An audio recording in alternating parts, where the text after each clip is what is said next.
Hello, I'm doing a movie review, and the movie I want to review is Mad Max. Is it a little on the nose to be reviewing the first Mad Max movie in front of the poster for one of the sequels? Nah. Now, Mad Max is an Australian dystopian thriller which was released in Australia in 1979. I don't believe this film got a release here in the United States until 1980. Now, unfortunately, here in the United States, this film was not a very big hit, but over in Australia, this film was a huge hit, and I believe was actually, at the time, the highest grossing Australian film. Now, the film is co-written and directed by George Miller. Now, before this, George Miller was actually a doctor, but after this movie, George Miller would go on to co-direct Twilight Zone the movie, and he directed The Witches of Eastwick, and I believe he wrote Babe, and he also directed the Happy Feet movies, and he also directed the sequels to this movie. Now, this movie was also, I believe, Mel Gibson's first movie. I could be wrong on that, but this is definitely the movie which shot Mel Gibson into stardom. Now, the plot of Mad Max is it's set in a dystopic near future. Basically, in the not-too-distant future, something is happening which is pretty much causing society as we know it to break down. Like, something is happening which is causing the government of Australia, and possibly governments all over the world, to collapse. Like, it's almost like this global anarchy which is happening. Basically, the world is like falling into this severe economic crisis. And basically, because of what is happening, law enforcement is starting to lose its grip, and gangs are pretty much taking over. Now, the film follows a highway patrol officer named Max Rockatansky, I hope I'm saying his last name right, who's played by Mel Gibson in the movie, and Max is trying to maintain order in a world which is quickly losing order. Now, I do want to forewarn people that I will be giving away some spoilers in this review. Now, in the movie, Max's partner and best friend, and later on his wife and son, end up getting murdered by this vicious motorcycle gang led by this psychopath who calls himself the Toe Cutter in retaliation for Max killing a member of their gang. So, after the death of his best friend and his wife and son, Max ends up going after the Toe Cutter gang to get revenge on them. Now, in the film, as I said, Max is played by Mel Gibson, and you could say what you want about Mel Gibson as a person, but I do like Mel Gibson as an actor, though, and I thought he did a really good job in this movie as the character of Max Rockatansky. And the character of Max is a genuinely likable character. Like, in the beginning of the film, he's actually a really funny and charming character.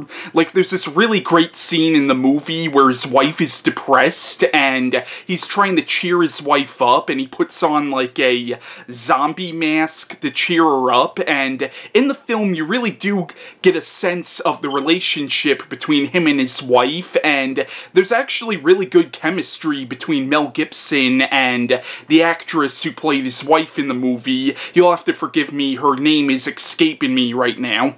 And the Max character is a really tragic character because he starts out the movie as this genuinely funny and charming guy, but then this tragedy happens and you see this character descend into darkness and madness. But once again, Mel Gibson does do a really good job playing the character of Max. Now, the story on how Mel Gibson got casted in this movie is actually kind of interesting. Apparently, the night before the casting session, he got into a bar fight and got the living crap beaten out of him, so he showed up the next day, like, all bruised up and, like, and the casting director was like, "You're perfect," and he showed up like a few weeks later, all healed up, and they were like, "Who the hell are you?" Now, the toe cutter, the main villain of the movie, is played by Hugh Keays-Byrne, and he is such a creepy freaking character, and Hugh Keays-Byrne is so freaking creepy in his role as the toe cutter. But Mad Max is a really, really good movie, and what I really like about this movie is it is a dystopian movie, but that's not really the main point of the movie. Like, that's not really what the movie is about. Like, that's really just the backdrop of the movie, or the setting of the movie. Really, the film, when you break it down, is actually a revenge thriller, which just happens to be set in a dystopic near future.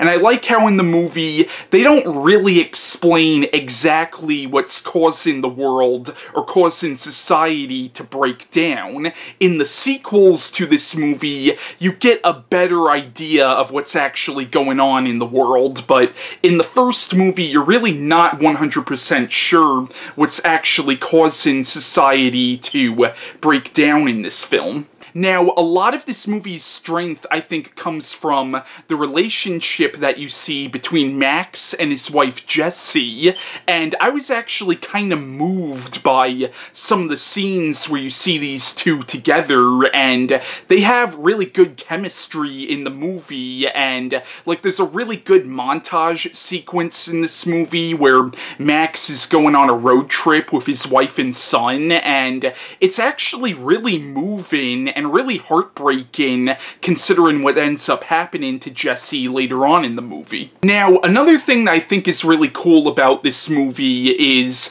the film was made for a relatively low budget, and there are points in the movie where you can kind of tell that it is a very low budget movie, but in a way that kind of adds to this movie's feel. Like, the movie has a weird kind of low budget feel. It almost feels like a movie that Roger Corman would have directed or produced. Now, Roger Corman had nothing to do with this movie, but the film does have kind of the feel of a Roger Corman-style movie. And despite the film's low budget, it is actually a really well-made movie. Now, there's actually a scene in Alan Moore's Watchmen where Rorschach kills a child molester in a very similar way that Max kills a member of Toe Cutter's gang in this movie, and Alan Moore has said that that scene in Watchmen was inspired by the scene from Mad Max. Also, James Wan has said that the entire premise of